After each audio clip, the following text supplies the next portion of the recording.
Hello, it's Lynn Watts here, and today I want to share with you a lesson that you would be able to replicate in a small group, potentially even in a classroom, on having a servant heart. And what is a servant's heart? Well, I'm taking this lesson that I'm going to share from you from the School Counselor Small Group Guide, and each one of the lessons here have a theme or a topic, standards, objectives. There's, because this is designed for small groups, there is an icebreaker, getting to know you, and a discussion guide. And in that, I define a servant's heart as a desire to selflessly serve others, regardless of your feelings toward them or what it may cost you.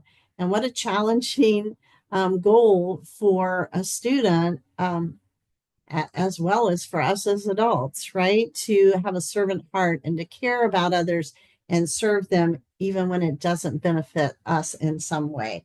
So, like all of the lessons in this book, there is a journal activity, place to draw or write something about a student's attempt or their plan for how they can have a servant heart.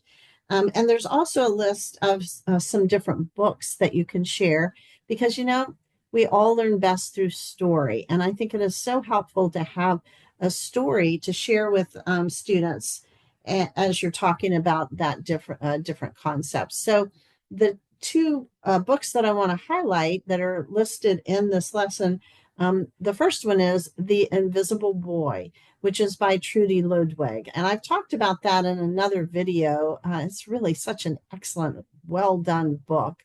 And I talked about it in a video about kindness, but certainly Servant's Heart involves kindness. And in that particular book, not to go into the whole story, but it is a story about a boy in a classroom who is pretty much invisible, not included in anything going on in the class with the other students, and who honestly really doesn't come into the radar of the teacher very much either. So he feels very out of it. He's always alone, doesn't get to participate in groups or playtime with other students. And a new boy comes into the class. The invisible boy, whose name is Jeremy, makes a small gesture of friendship toward this new boy, and the new boy really involves him and responds to him, unlike everybody else in the classroom. So it's a bit of a turnaround in this particular story, in that the new kid on the block is the one with the servant heart who reaches out to someone who is very much an outcast in the classroom. And as he makes friends, he helps this student to become part of the group as well. It's a great, great story. The other book that I wanted to share with you is one of the Wyatt the Wonder Dog books, which also has to do with a new student in the classroom. So this one is Wyatt the Wonder Dog Learns About Friendship. And in this one, there is a new student in the class as well. This one happens to be a cat named Amy. And she, much like the invisible boy, except that she's new in the school, feels left out, doesn't have friends, has tried to interact, doesn't feel like she's really making any connection. And among other things, she's a cat and everyone else is a dog. So Wyatt takes her under his wings, so to speak, or under his paws, I guess, and helps her to become a part of what is already his network of friends in the school. So again, someone acting with a servant heart.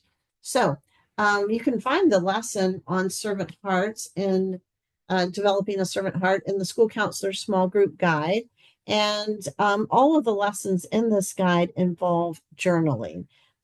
Part of ordering the small group guide is that you can get a digital student journal that can go along with the lessons that you do in a small group. So I hope that helps you with helping students to develop a caring, a kind environment, and thinking about a servant heart.